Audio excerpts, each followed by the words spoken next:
When I was 9 years old, I killed my brother by counting too slow, and for 30 years, I have not been able to stop counting since. I count stairs. I count the rings before someone answers the phone. I count my own heartbeats when I can't sleep, which is most nights. My doctor has a word for it, and my ex-wife had a worse one, and both of them are wrong, because neither of them knows what I did, and I have never told anyone. And I am only telling you now because I have to warn you about the tunnel. And to warn you about the tunnel, I have to tell you about Sam. So here it is. Here is the thing I have carried for 30 years. And here is the part I can't explain. The part that made me quit a job I badly needed and drive home at 4 a.m. with the heater on full and my whole body shaking. They told me when they hired me that there was one rule. One. The old man who trained me said it lightly, the way you'd tell someone where the light switch is. He said, "When you hear the footsteps in the tunnel at night, don't count them." And of all the men in England they could have hired to guard that place, they hired the one man alive who cannot stop counting anything. I don't think that was an accident. I'll get to why. Let me tell you how I got there, because it matters, and because you need to understand how ordinary it all was. Right up until it wasn't. I was 40, broke, and recently divorced. I'd lost the warehouse job when the warehouse closed, and I'd lost the flat when I lost the job, and I was living in one rented room above a chip shop in a town I'd grown up trying to leave. I answered an advert that didn't make sense. Night watchman required, Marsden cutting. No experience necessary. Immediate start, cash weekly. Must be reliable. Must stay on site. Marsden cutting. I hadn't heard the name in years. It was a railway cutting a few miles out, running to a tunnel that hadn't carried a train since before I was born. The old branch line closed and lifted, the rails torn up, the whole thing left to the weather. But the tunnel itself was still there, a long brick throat driven straight through the hill, and now it belonged to some company that wanted to turn it into a store. Wine, I think. The cold and the dark and the steady temperature underground are perfect for wine. They'd fitted a gate at one end and a porta-cabin outside it, and they needed someone to sit in that cabin overnight and make sure nobody broke in and nobody got hurt, because a man had already got hurt, they said, and the insurance wouldn't let them leave it empty after dark. That was the job. Sit in a warm cabin at the mouth of a dead tunnel and watch that nobody came. I could do that. I have always been good at sitting still and waiting for a thing that doesn't come. It's the other kind of waiting I can't do. The kind where the thing does come and you're the one who has to count it down. The woman who interviewed me was called Mrs. Aldous. She was brisk and gray, and she asked me almost nothing about my experience, which should have struck me, and did a little. What she asked about instead was my life. Was I married? No. Children? I hesitated and then said no. Family nearby? No. Anyone who'd worry if I worked nights? Anyone I'd want to get home to? No. No. No. And with each no her face did something small and satisfied, like a woman ticking boxes on a form only she could see, and at the end she said, "You'll do very well," in a tone that has kept me up more nights than I can count. And I can count a lot of nights. The old man was Denny Vane. He was the day watchman, past 60, long and gray and worn like a fence post left out in every winter there'd ever been.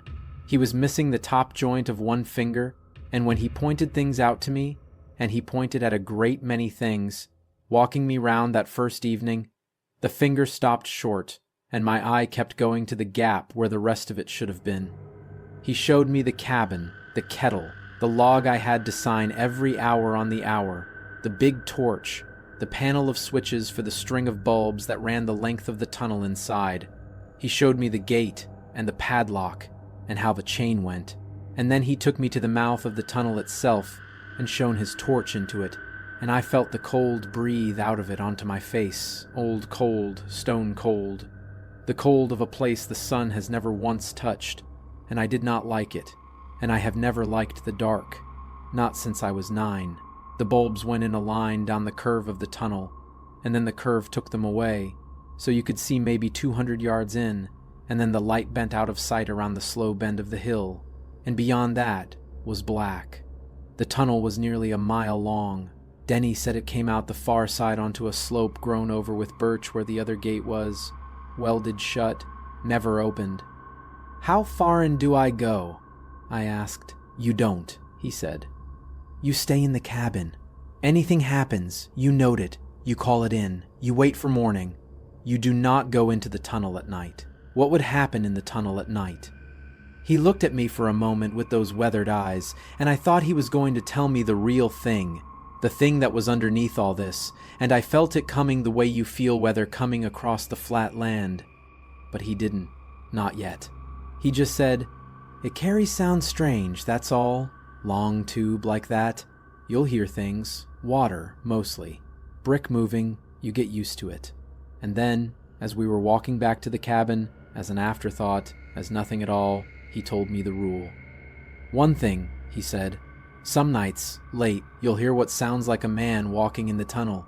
Footsteps, coming this way, up from the far end. Bit of advice." He stopped and looked at me. "Don't count them. When you hear them start, put the radio on, do a crossword, sing to yourself. I don't care. But don't sit there in the quiet counting the footsteps as they come. All right?" I laughed. I actually laughed, standing there in the cold, because of all the things to warn a man about. "Why not?" I said, and Denny Vane, who did not seem like a man who frightened easily or lied for fun, thought about it, and then he said, "Because if you're counting them, you'll be listening for the last one, and you do not want to be the man who hears the last footstep." He shouldered his bag. "It's a long tunnel, plenty of footsteps in a mile. Just don't ever get to the end of them." Then he went home and left me alone at the mouth of the dark, with the one instruction in all the world I was least able to obey. Here is what you have to understand about me, so that the rest of it makes sense. The counting isn't a quirk. It isn't a party trick. It's a wound, and it has a shape, and the shape is a boy. His name was Sam. Sammy. He was 7 and I was 9, and he was the kind of little brother who was better than you at everything without trying, and never once rubbed your face in it, which somehow made it worse. Our mother worked. Our father was gone. In the summers we ran wild the way children did then, out past the edge of the town to a place we weren't allowed to go. A flooded clay pit the maps called Kettle Pit, where the brickworks had dug down for 100 years and then closed and let the water rise until the workings filled and made a black lake in a bowl of red earth. The water in Kettle Pit was the coldest water I have ever touched.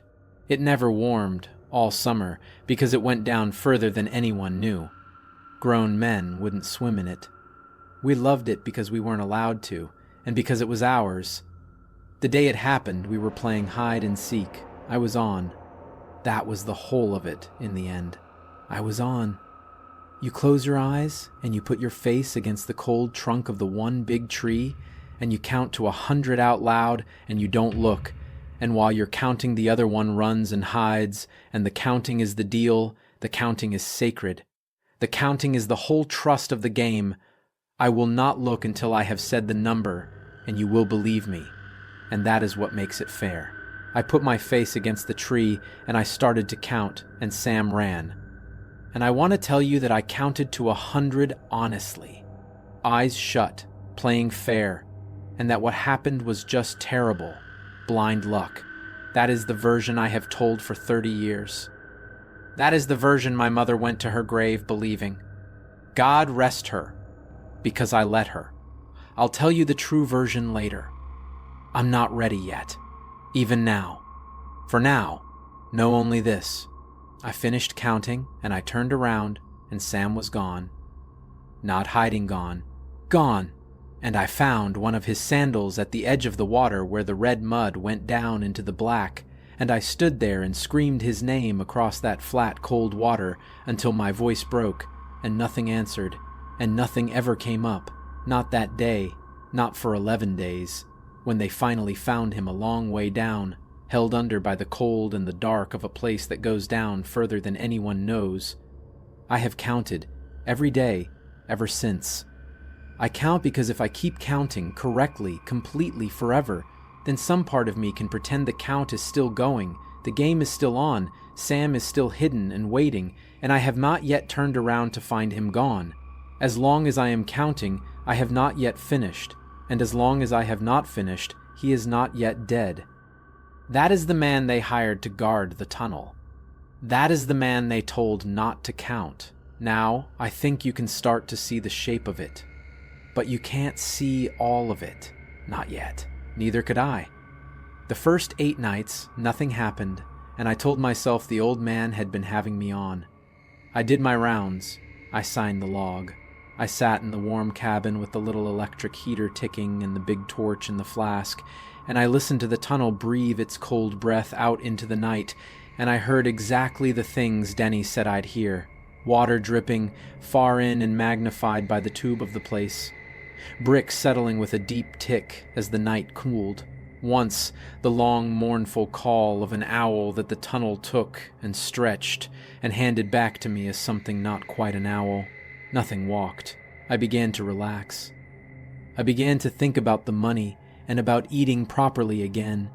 And even, one clear cold night looking up at the stars over the cutting, about the possibility that my life was not entirely over. On the 9th night, I heard the footsteps. I want to describe them exactly, because everything depends on how ordinary they were. It was gone 2 a.m. I'd switched off the string of bulbs to save them, so the tunnel was black. And out of that black, faint and far from deep inside the hill, came a sound I knew at once even though I'd never heard it before. Because the body knows this sound before the mind does. The sound of a person walking. Not running. Not creeping. Walking, unhurried even. A footfall and a pause, and a footfall and a pause. Coming, slowly, up the long throat of the tunnel toward the cabin, toward me. And the very first thing my mind did, before fear, before thought, before anything, the very first thing 30 years of ruined habit did, was reach out and take hold of that first footstep and put a number on it. 1. I heard the second. 2. I heard the third, and I was on my feet, and I had the number 3 sitting in me like a stone, and I remembered, all at once and far too late, the one rule. I turned the radio on. I turned it up loud, the only station that came in clear, playing the kind of thin music that makes 3 a.m. worse, and I sat with my hands over my ears like a child, and I let it drown out the tunnel, and after a while, a long while, I made myself take my hands down, and the footsteps had stopped, or the radio had covered them, and I sat there sweating in the cold until the sky went gray. I didn't count them. I want that on record. That first night, I stopped at 3. But I want you to understand what it cost me, because a number, once it started in me, does not like to be left unfinished. An unfinished count is the exact shape of my whole life's wound. And I had just started one, and stopped it, and now it sat in me. 3, 3, 3. The way the count I stopped that day at Kettle Pit has sat in me for 30 years, wanting to be finished, wanting to know the number it never reached. The footsteps came back the next night, and the next. And they changed, or I started hearing them truer. They weren't random. They came in the small hours, always after 2, and they came from the far end, from the black beyond the bend where the bulbs couldn't reach, and they came steadily up the tunnel toward the cabin, footstep after footstep, and then, this is the part that undid me, they always stopped. Somewhere out there in the dark they stopped, and never arrived, and never receded. They just stopped, mid-approach, at some point along that mile of brick, and left me straining in the silence for the next one that didn't come. Which is, of course, exactly the thing Denny warned me about. You'll be listening for the last one. Because a set of footsteps that stops has a last footstep, and if you have been counting, and God help me, I could not help it, a little more each night, 4, then 7, then 11 before I'd catch myself and jam the radio on. If you have been counting, then when they stop, you are left holding a number. and the number is the thing. I understood by the 4th or 5th night that the number was the thing he'd been warning me about all along, not the footsteps. The number you're left holding when they stop, because the number climbed. The first night I got to 3. Then a night I got to 7 before I stopped it. Then 11. Then, one bad night when I was tired and my guard was down and the music hadn't kicked in fast enough, 14. And I noticed, the part of me that always notices numbers noticed, that the count I was reaching was a little higher every single night, as though whatever was walking started from the same place each night, the far dark end, and got a little further up the tunnel toward me before it stopped. A little closer, every night, by a step or two. Something was walking up that tunnel toward the cabin, one night at a time, and getting nearer, and the count was how far it had come. I need you to know I tried, at this point, to be a rational man. I have always tried to be a rational man. It is the only defense I've ever had against the thing I did, and I clung to it now. There was an explanation. There is always an explanation. I just had to find it, the way I'd found reasons for everything else in my life, and hold it up between me and the dark. So I built a theory, and I tested it, the way you're supposed to. My theory was sound. A tunnel nearly a mile long driven through a wet hill, dripping constantly. Water was the answer. Water pooled in low spots along the invert. As the night cooled and the great mass of the hill contracted, the tunnel flexed minutely and water shifted and dripped, and each drip fell into a pool with a small flat slap that the tube of the tunnel tarried and shaped and handed to my ear as a footfall. The walking closer was just different pools drying out or filling in different order through the night. It wasn't a man. It was the tunnel, dripping. I was almost proud of it. It let me sit there the 10th night and hear the footsteps start and think, there you are, water, and not reach for the radio and not count. So I tested it. I did the thing a rational man does. On a dry, cold, clear night, the 12th, I took the big torch, and against every instinct in my body, I unlocked the gate, and I walked a little way into the mouth of the tunnel. Not far, 20 yards, 30, staying where I could see the gray circle of the entrance behind me, to find the pools of water that were making the sound, so I could see them, and name them, and be free of this. There were no pools. The invert of the tunnel, as far in as my torch would reach, was bone dry. Dry brick, dry ballast, dry dust that hadn't been disturbed in years, except by my own 2 feet, printing a trail behind me in the torchlight. No water, no drips, nothing to make the sound. And while I stood there in the dark with that fact settling into me like cold water down the spine, understanding that my theory was dead, that there were no pools and never had been, that whatever walked in this tunnel walked on dry ground, while I stood there, from deep in the black ahead of me, from around the bend where the light could not reach, came a single footstep, and then another, and they were not drips. Standing inside the tunnel, with the sound coming toward me on the actual air of the actual place, I will tell you with everything I have that they were footsteps, the fall of a foot on stone, unhurried, even a person walking.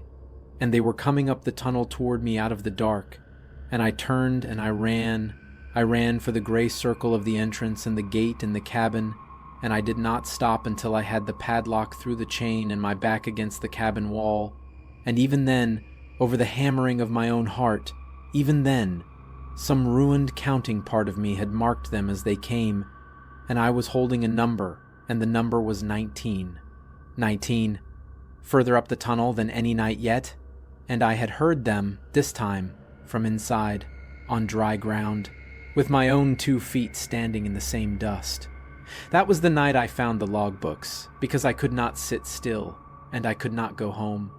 And I had to do something with my hands and my ruined racing mind, and so I went through the cabin looking for anything, and in the bottom of a cupboard under the kettle, gone soft with the damp of the place, I found the old logs, years of them, signed off night by Watchmen who'd sat in this cabin before me.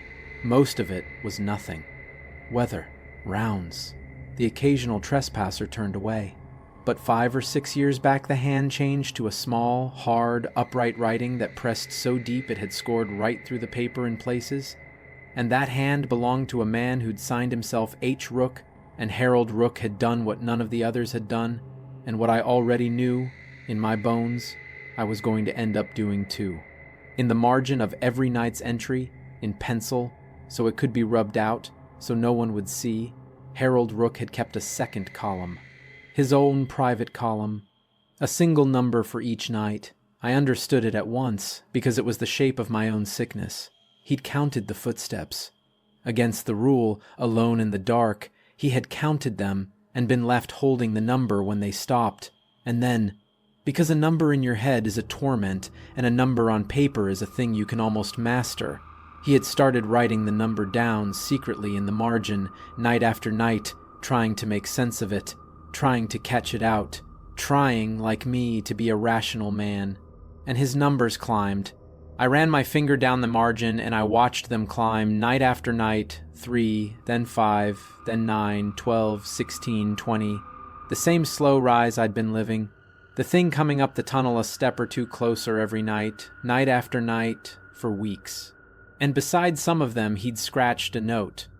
Counting steps, not drips, one said. And later, harder, not water. And later still, just 3 words that I read by torchlight in that damp little cabin and have never been able to unread. It is coming. But that was not the thing that made me drop the book. The thing that made me drop the book, that made me sit down hard on the cold floor with my ears ringing, was on the inside of the back cover, where Harold Rook had written, in that same hard pencil, a single line, not a log entry, a note to himself, a thing a drowning man writes. It said, "Ask them why they only ever hire men who've lost someone to the water." I sat on that floor for a long time. Men who've lost someone to the water. And I heard Mrs. Aldous again, in the interview, going down her list. Married? Children? Anyone who'd worry? Anyone you'd want to get home to? No, no, no, no. And her small, satisfied face ticking its invisible boxes. You'll do very well. She hadn't been checking whether I was free to work nights. She'd been checking whether I was alone. Whether I was the kind of man who'd carry a thing. Whether I had a hole in me the exact shape of water. And I thought about Kettle Pit, and I thought about where I was. And I did the thing I do, the counting, the mapping, and I laid the land out in my mind.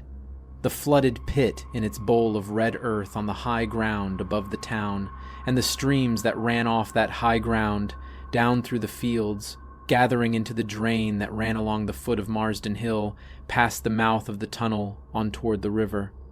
And I understood that the water in that tunnel, the water that dripped from the brick and pooled in the low places and soaked the whole cold weight of the hill, the water that never, ever fully dried, was the same water.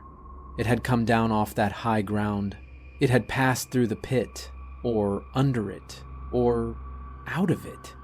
The water in Marsden Tunnel and the water in Kettle Pit were, in the end, one water, the way all the water in the world is one water, and I had been so careful my whole life to never go near the pit again, to move away, to move towns, to build my life at a safe distance from that black lake, and I had answered an advert I didn't understand, and driven straight to a cabin sitting on the same water that had my brother in it. They had not hired me by accident. They hire men who've lost someone to the water. And there is a great deal of water in the world, and it is all, in the end, the same water, and it remembers. I should have run then. A rational man would have run then. But you have to understand, by that point I did not want to run, because if the water remembered, then some part of me, the part that had been counting for 30 years to keep the game alive, some part of me thought, Sam. Some part of me heard footsteps coming up out of the dark and the water toward me, night after night, closer, and did not think monster. Thought he's coming back. Thought he's been hiding all this time, down in the cold and the dark where it goes further than anyone knows, and he's finally coming up, and all I have to do is wait and count and be there when he arrives. That is the true horror of it. That is the thing the tunnel understood about me that I had not let myself understand about myself. It didn't need to frighten me up the tunnel toward it. It only needed to make me hope. And I have never in my life been able to say no to that particular hope, so I stopped fighting the count. The nights ran together. I stopped putting the radio on. When the footsteps came, up out of the black after 2 a.m, I sat in the dark doorway of the cabin with the gate unlocked in front of me, and I counted them. Openly, willingly, the way I should have been counting all along, the way I was born to count, 22, 26, 31. Closer every night. And I found I was no longer afraid. I was something worse than afraid. I was ready.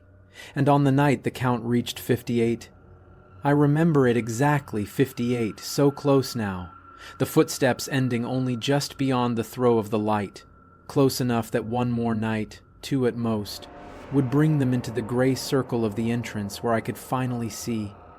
On that night, I finally let myself remember what I actually did at Kettle Pit 30 years ago, the true version, the one I have never told a living soul. I cheated. That's it. That's the whole of the thing I have carried for 30 years. I cheated at hide and seek the way every child who has ever lived has cheated at hide and seek, and it cost my brother his life. I put my face against the tree and I started to count, and it was a hot, slow afternoon, and I was 9 and lazy, and Sam always won, and I was tired of losing. And so somewhere in the 60s I got bored, and I stopped counting properly, and I peeked.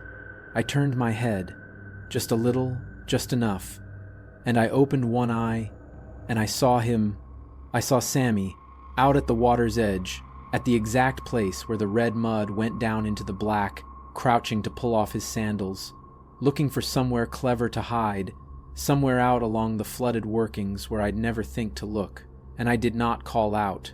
That is the thing. That is the whole of the thing. I saw him at the edge of the water, and I was 9, and I was cross, and I actually thought, God forgive me, I have to say it, I have never said it. I thought, good, go on then, hide out there, I'll never find you, and then you'll have to come out on your own and admit you've been gone for ages, and I'll say I counted fair and square. And I closed my eye again. And to end the game faster, to skip the boring middle of it, I jumped. I skipped straight from 61 to 100. 61, 98, 99, 100, coming ready or not, out loud, into the tree, a lie, a cheat, 39 numbers I never said. 39 numbers. Call it 30 seconds. 30 seconds sooner that I should have turned around. 30 seconds in which a boy stepped out onto the rotten edge of a flooded pit, alone, believing his brother was still counting, still bound by the sacred deal of the game not to look, and went into water that goes down further than anyone knows. If I had counted fair, I'd have turned around in time to see him at the edge and shout. If I had not peeked, I would not have sent him further out to find a better hiding place. Every way I count it, and I have counted it every way, every night, for 30 years, I killed him twice with the same lie. Once by peeking, once by skipping the numbers. And the count I never finished, the 39 numbers between 61 and 100 that I swallowed in a single cheating breath, those numbers have been sitting inside me, unsaid, unfinished, for 30 years. That is why I count. I have been trying my whole life to finally finish that one count, to reach 100 honestly, just once, to make it fair, to make it true, to let the game end properly so that my brother can stop hiding. And now something was walking up a tunnel toward me, out of the same water, counting closer every night, and I understood at last what it wanted. It didn't want to reach me. It wanted me to finish counting. The last night, the count started at 90. I knew it would be the last night. 90, and the footsteps ending inside the gray circle now, just inside the mouth of the tunnel, close enough that I could have shown the torch and seen. But I didn't shine the torch because I didn't need to anymore, because I finally understood the deal. This was the last of it. 30 more steps, 39 numbers I owed. And I sat in the open door of the cabin in the freezing dark with the gate hanging wide, and I did the only thing I have ever truly known how to do. That. I counted out loud. 91, I said, as the footstep fell. 92. Another. 93. Closer. Each number a footfall, each footfall closer, up out of the mouth of the tunnel and across the cutting toward the cabin, toward me, and I was not afraid. I was 30 years unburdened. I was finishing it, at last, at last.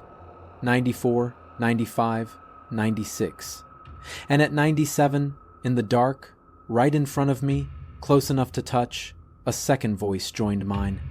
A child's voice, small and bright and 7 years old and 30 years drowned, saying the number with me at the exact same moment, the way we used to say things at the same moment and laugh. 97? And I want to tell you I recoiled. I want to tell you I ran, but I did not, because it was Sam, it was Sammy, it was the voice I have been counting toward for 30 years, and I would have counted to 1 billion to hear it, and so we counted together, my brother and I, in the dark at the mouth of a dead tunnel, the last 3 numbers of a game we started when I was 9. 98, we said. Together. 99. And then Sam said, alone, in his small, bright, drowned voice, right against my ear, so close, so warm, so glad, 100. And then, gently, the way he always did, the way he'd been waiting 30 years to do, he said, coming, ready or not, and the game was over. And I finally turned around to find him. I don't remember the drive home. They found the cabin door open and the gate unlocked and the log signed off in my hand at 3 a.m. with a single word that isn't a word, just a shape, a scrawl, and me 40 miles away sitting in my car outside my rented room with the engine off and the sun coming up, staring at nothing. I never went back. Mrs. Aldous rang once. I didn't answer. I have not spoken to another human being about any of this until now. I should feel free. That's the thing. I finished the count. I said the 100. The game is over, 30 years over, and by every law of my own private religion, I should be free of it now, unburdened, able at last to stop counting, to sleep, to live. But I can't stop counting. If anything, it's worse. And I have worked out why, and it's the reason I'm telling you all this. And it's the reason you need to be careful now, tonight, wherever you are. Because the count didn't end at 100. Sam said coming, ready or not. Which is what you say when the counting's done and the finding begins. The counting was never the thing. The counting was only ever the part where you keep your eyes shut and believe the other one is still there. It's the finding that ends it. And I turned around, 30 years too late, to find my brother, and my brother, in the dark of that tunnel mouth, had turned around to find me. He's been hiding for 30 years. I'm the one who's it now, and he is very, very good at this game. And, last sting, there's a porta-cabin at the mouth of Marsden Cutting, and it needs a new night watchman, and Mrs. Aldous has already placed the advert. No experience necessary. Must be reliable. Must stay on site. She'll interview the way she always does. Married? Children? Anyone who'd worry? Anyone you'd want to get home to. And she'll wait for the 4 small no's and tick her 4 invisible boxes and say, you'll do very well. Denny Vane trained me, and Denny Vane is missing the top joint of 1 finger, and I never asked him how he lost it, but I've had a long time to think, and I think Denny lost a little brother too, a long time ago in cold water, reaching down for a hand that slipped. I think that's why he stayed 40 years. I think he's the best counter they ever had.